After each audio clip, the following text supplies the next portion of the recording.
my name is H.A. Pruitt, and I'm the author of Anelthalien and the second book in the Anelthalien series, Earthquaking. And this video is my author update for February, so I'm going to tell you the author stuff that I did in February.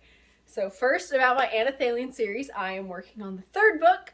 Not going to say the title yet. I'm working on Anelthalien book 3, and I'm typing it. It's already all written, I'm just typing it. And I've typed so far formatted pages, 239 pages, and that's 79,597 words. I wrote it down because today is the first day of March, and so I wrote it down yesterday when I got done typing the last day of February. So that's really exciting, and I still have more than half a notebook left. I know that doesn't mean a whole lot. I write really tiny, and I don't care about the red line margins, and so still got a lot to type, so I'm pretty excited about that. Also, I mentioned in the last video I was kind of thinking about it, but I decided I really wanted to do it since Amazon is letting you do hardbacks of books now. I want to do a special hardback edition of Anelthalien book 3, and so I've been writing author notes that are less annotations and more like behind the scenes, just why I chose the illustrations I did, why I chose the chapter titles I did, and just different neat little notes throughout the book. And I'm going to have extra illustrations and extra maps, and so it's going to be really cool if you are into Anelthalien at all or just want to see more of the world. It'll be a really cool book to get. So I've been working on that. That is everything with the Anelthalien series. Well, not everything. I've also been writing on book 6, handwriting it in the notebooks, and it's awesome. Yay. So that's everything about Anelthalien. Reading, I would like to tell you guys the books I read, and I will do reviews on almost all the books I read, unless they're classics, because I read a classic in February. I started reading A Tale of Two Cities, and I didn't finish. I have that much left. I don't know if you can see, I only have that much left of the book. I didn't quite finish it in February, but I'm really close, and so I'll probably finish it the first week of March. But I'm going to count it as a February read, because I read like 350 out of 400 pages in February. Bless my husband's heart, he bought me this book to read because he thought it'd be like good and it'd tell me things about pregnancy, because if you didn't know, I'm pregnant right now. I would not recommend this book to anybody. Like I said, bless his heart, he just thought it would be a funny, cute little book, and it's full of vulgar language. And I did read it.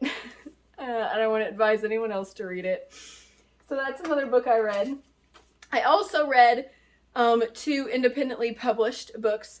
One was by Faith Blum. It's Savior Like a Shepherd. I think that's the title. It has that song in it, Savior Like a Shepherd Lead Us, and so I can't remember how long or short the title is, but it's Savior Like a Shepherd, I think, and I thought that was a really good book. And I read Jordan's World by Alan Stedham, I think is how you say his last name. It's called Jordan's World. So I'll do book reviews of those 2 when I do them later. I do book reviews in order, and so I've got a lineup of books I've got to review. So that was what I read. I only read 4 books, but I think it was pretty good because Tale of Two Cities is really long, and the writing is like itsy bitsy, and it was kind of, I used to read only classics when I was in high school, and now I've gotten used to the modern writing, which is more efficient in its language, and so it gets ideas across quicker. But Dickens spends like 5 pages describing the wine being spilled on the road, and you're like, okay, we have described the wine, and he's like, his language is just so different, but it's good. It's just really different, so it took my mind a while to get used to. But I'm glad I read it. I'm really enjoying it. And then also, I wanted to tell you about the anthologies I'm part of. I'm part of Aphotic Love, and it's supposed to come out in late March, like the very end of March, so I'm excited about that. And I wanted to tell you the inspiration behind the 2 stories that I have in Aphotic Love. It's an anthology, and it's like the darker side of romance, not like you would typically think of dark romance, just like deeper romance doesn't always work out kind of romance. So I wanted to tell you the 2 inspirations about that, about those stories. So the first story I have in Aphotic Love that I want to tell you about is called Delano. And the inspiration behind it was I had a dream, and it was like the last day to turn in a story. And so I wrote, it was like the second to last day to turn in a story. And I had this dream, and I was like, that'd be a cool story. And I wrote it in one day and edited it and went over it and then turned it in. And Effie, the one compiling the anthology, the one over it, she was like, oh, I love it. And I was like, oh, wow, okay. So that was the inspiration behind that. I had a cool dream. The other story has a bigger inspiration behind it. When I first heard that Effie was doing this anthology, I wanted to be part of it because I never had written anything besides Anelthalien. I never had done anything different, and I just wanted to see if I could. And so I thought about what the theme was, and it's like this deeper kind of love, not just like the fluffy romantic, but a deep emotional love. And I thought, what could I write about? I'm not a romance person, and it seemed like kind of the perfect opportunity because I'm not a romance person typically. It's like not typical, and so I thought maybe I could do it, maybe I could think of something. And so as I was thinking about it, I thought, what is something I can draw on that I know about that is like the deepest kind of love that I know of, that I have experience with, that I could possibly write about. And a moment in my life just like hit me in the face, and I was like, I can't write about that. I can't write about that. But the more I thought about it, the more I thought how that part of my life just absolutely defined what deep love was. And it wasn't until later that I realized more of it. And so as I talk about it, it may be more of what I realized afterward and not necessarily before. But in kind of summary, the story is called The Battle of Dolor, and dolor is grief in Latin. And it's an allegory about a time when my husband and I went through grief together. And this story is like a true story, but it's an allegory, and so it looks like just a fiction story. But there are lines in it that are exactly what was said during that time. There are moments that just is giving me goosebumps right now because I'm just thinking about it. And I don't want to tell too much because I don't want to give away the story. But there was a time when someone very close to him died, and it was after a series of quite a few people dying. And that death just hit us really, really hard because of all the details I won't go into. But it just hit us so hard.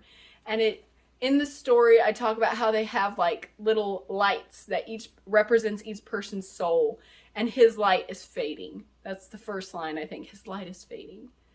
And it was really like that. I wrote about how, in allegory form, I wrote about how my husband almost lost he's such a joyous, happy person. Like, I'm this nervous, anxious person, and he's just like laid back and joyous. He's like sunshine when he walks in a room. He's just radiant. Everybody loves him. Like, strangers walk up to him and tell him their problems because he's just that person. He's just radiant. But during that time, he was dim. His light was so dim, and it was so hard to watch the person that you loved go through this, and to know that it was because he loved others so much that he was losing his light, and to know that I didn't want to interfere with that. It was just hard to watch, and it was also hard because we were the only ones in the story were fighting a battle. So we're the only ones fighting this battle of this grief, having to go through everything to clean up after the death, because it was just, for so many reasons, it was a very messy aftermath, and we had to clean up everything, and really not really anybody helped us, not even family helped us. And just to struggle through him with that was that deep kind of love that, like I said, even family, even friends, even people, and he's loved by so many people, and nobody was there but his wife. And so that was a very deep love. And so read that story. I encourage you to go read that story in the anthology. Like, it makes me cry every time I read through and edited it. And I edited it a bunch, and it made me cry every time. So it was really hard. I hope that encourages you to read it. And man, it was tough to write, but it was, when I read it to my husband, he couldn't say very much, but he said, very good and very accurate. So I encourage you to read that and just know that love, when it's deep, it's like Jesus love. Jesus will not leave you no matter what, no matter if everybody else leaves you, no matter even if you're in the darkest time of your life, Jesus won't leave you. And that was the moment in our marriage that kind of exemplified that love. And so that's what I wrote about. Yeah. So that kind of explains about my stories that are in Aphotic Love. And there are other stories in there that are fantastic. I've gotten to read some already. And so I just encourage you to watch for that, watch for Effie. And on her Instagram, she puts up a lot about it. So watch her Instagram and see when it's coming out, when it gets closer to time. Also, I am in the Republic Chronicles anthology, and that's further away, going to be published in late summer or fall. I'm not sure yet. Still having the conversation about that with the other anthology writer peoples. But Joanna White is the one behind that, and I don't want to tell you quite about my story yet. I'll do that in another video. But I do want to show you my cover, because we each got to create our own cover, and we can show you our personal cover for our story. And so my cover is, I'll put it up here so you can look at it. It's the face is the main character, and he is what Joanna had us write in her Republic Chronicles about her world. And so these ideas are hers. The Kalli, K-A-L-L-I people, they're blue and they have the horns like the Zag guy.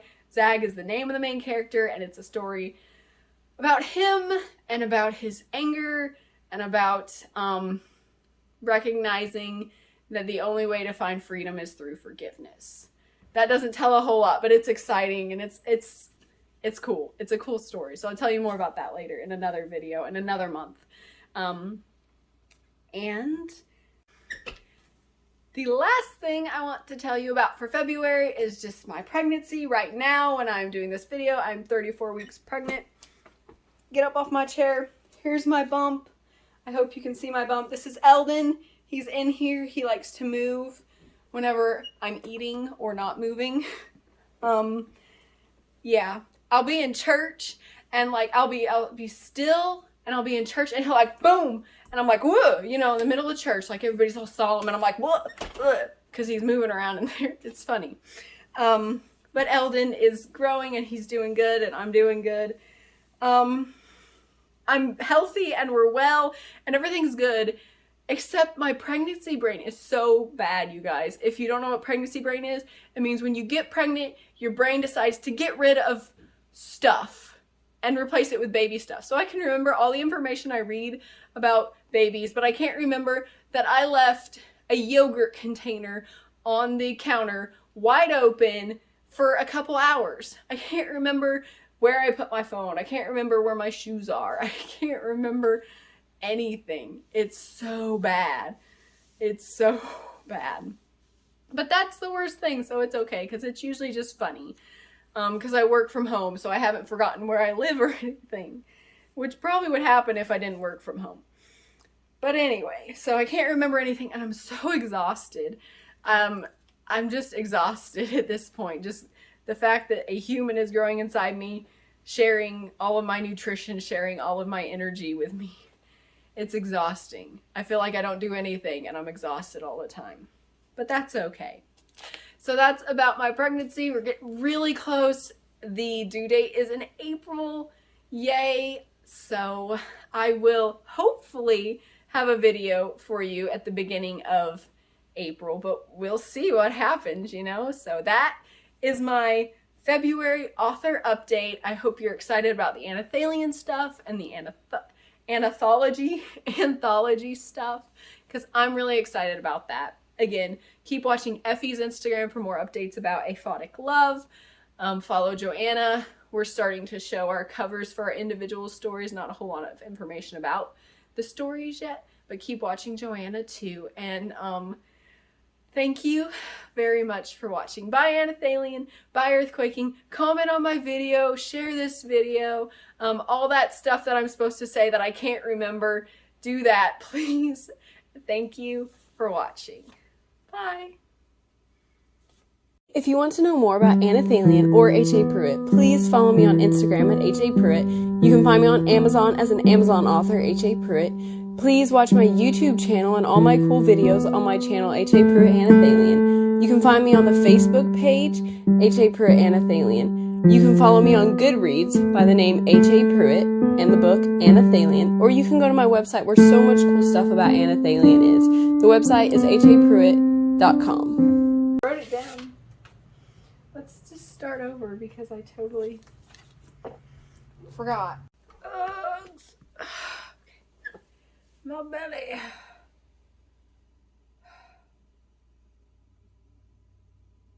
Hey, Eldon. Hi. Yeah, I stopped moving, so now you're moving. Okay.